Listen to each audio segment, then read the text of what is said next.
ஐயா, வணக்கம். உங்க பேரு? செல்வராஜ். எத்தனை வருஷமா விவசாயம் பண்ணிட்டு இருக்கீங்க? நான் 20-25 வருஷம் பண்ணேன்.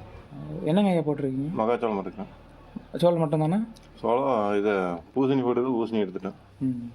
எத்தனை ஏக்கர்? 3 ஏக்கரை. சரி, ஓகே. அதில் ஏதாவது பிரச்சனை வந்திருக்குங்களா உங்களுக்கு? பிரச்சனை வருது, நோய் வருது, கிளி தொல்லை, பன்னி ஓவர், மயில் ஓவர், ஒன்றும் பண்ண முடியாது. இயற்கை வேளாண்மை ஏதாவது இயற்கை வேளாண்மை எங்கே வந்து செய்கிறது? இயற்கை வேளாண்மைக்கு முடியறதில்ல, எதுவும் பண்ணுறதில்ல. பண்ணுறதில்ல. இந்த பன்னி மயிலாம் தடுக்க நீங்கள் ஏதாவது பண்ணியிருக்கீங்களா? பண்ணியிருந்தாலும் நிற்க மாட்டேங்குது. நிற்க மாட்டேங்குது.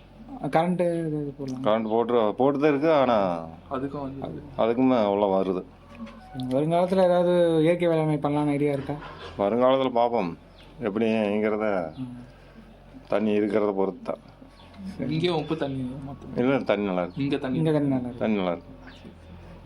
இப்போது எல்லாரும் விவசாயத்தை விட்டுட்டு போகிறாங்கல்ல, அது போகாமல் இப்போ இதுக்கு மேலே விவசாயத்தை மேம்படுத்தணும்னா என்ன பண்ணால் நல்லா இருக்குன்னு நினைக்கிறீங்க?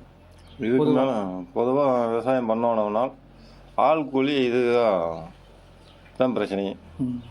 ஆள் கிடைக்கிறதில்ல விவசாயம் பண்ணுறதுக்கு, எதுவும் பண்ண முடியறதில்ல. அப்படியே கூப்பிட்டாலும் ஆளை கூப்பிட்டா டபுளாக கேட்குறாங்க. அதுதான் பிரச்சனையே. இப்போது அப்படி பண்ணுனா விற்கிறதில்ல.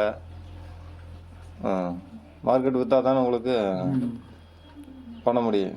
போடுறதில் பாதி காசு கூட வரலைன்னா அப்புறம் என்ன பண்ணுவீங்க? அதுதான் கஷ்டம். இப்போ